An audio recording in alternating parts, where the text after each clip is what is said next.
अस्सलाम वालेकुम नाज़रीन, मैं हूँ इटली से वसीम रजा और आप देख रहे हैं ग्लोबल टीवी। सवाल ये नहीं कि यूक्रेन रूस जंग का फातेह कौन होगा, सवाल ये है कि रूस यूक्रेनी दारुल हुकूमत पर कितने घंटों में कब्जा कर लेगा। आज 26 फरवरी 2022 है। इस वीडियो में हम इस खौफनाक जंग की ताज़ा तरीन सूरत हाल के साथ साथ रूस और यूक्रेन की दिफाई ताकत का मुवाजना भी पेश करेंगे। नाज़रीन, ग्लोबल टीवी को सब्सक्राइब कर लें ताकि रूस यूक्रेन जंग की ताज़ा तरीन सूरत हाल के बारे में आप बाखबर रह सकें। यूक्रेन हुकूमत के तर्जमान ने बताया है कि मुल्क में जारी जंग के दौरान रूस के हमले में अब तक कम से कम 198 अफराद हलाक हो चुके हैं। यूक्रेनी वजीर सेहत ने बताया कि हलाक होने वालों में 3 बच्चे भी शामिल हैं, जबकि 115 अफराद जख्मी हैं, जिनमें 33 बच्चे भी शामिल हैं। फिलहाल ये बात वाज़ेह नहीं है कि मरने वालों में सिर्फ आम शहरी हैं या फौजी एहलकार भी हैं। दूसरी जानब यूक्रेन के सदर व्लादिमीर ज़ेलेंस्की की जानब से मुल्क से फरार होने की खबरों की तरदीद करते हुए एक वीडियो बयान जारी किया गया है, जिसमें कहा गया है कि वो आखिरी दम तक मुल्क की आज़ादी का दिफा करेंगे। यूक्रेनी वज़ारत दफा का दावा है कि यूक्रेनी फौज ने रूस को भारी नुकसान पहुंचाया है।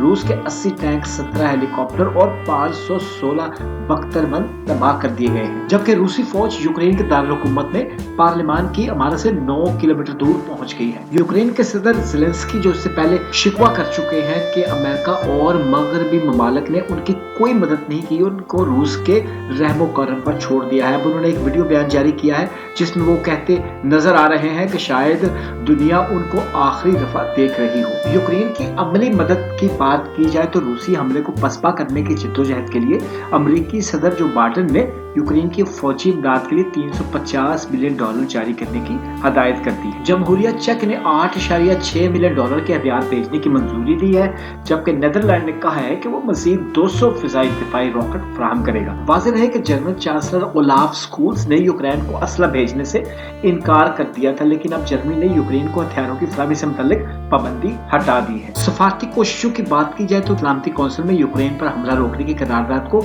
रूस ने वीटो कर दिया है। सिक्योरिटी कौंसिल के 15 में से 11 मेंबरान ने करारदाद के हक में वोट दिया, जबकि चीन, भारत और मुत्तहिदा अरब अमारात ने करारदाद में हिस्सा नहीं लिया। अमेरिका और यूरोपीय ममालिक की जानिब से रूस पर पाबंदियों के जवाब में रूस ने बरतानिया से मुंसलिक या बरतानिया में रजिस्टर्ड किसी भी शख्स की मलकियत, लीज पर या ऑपरेट किए जाने वाले तमाम तैयारों पर रूसी फजाई हदूद में दाखिले पर पाबंदी आयद करती है। दोनों मुल्कों की अस्करी कुव्वत का जायजा लिया जाए तो रूस के पास 29 लाख जबकि यूक्रेन के पास 11 लाख की फौज है। रूस के पास 1511 जंगी तैयारे और 544 हेलीकॉप्टर्स हैं, जबकि यूक्रेन को सिर्फ 98 जंगी तैयारों और 34 हेलीकॉप्टर्स की मदद हासिल है। रूस के पास 12,240 टैंक जबकि 30,000 से ज्यादा बख्तरबंद गाड़ियां हैं, जबकि यूक्रेन के पास 2,596 टैंक और 12,302 बख्तरबंद गाड़ियां हैं। रूस की 7,500 से ज्यादा तोपों का रुख यूक्रेन की जानब है, जबकि यूक्रेन के पास सिर्फ 2040 तोपें हैं। दोनों मुल्कों की अस्करी कुव्वत के जायजे के हवाले से दुनिया को ये नहीं भूलना चाहिए कि एटमी मुल्क रूस एक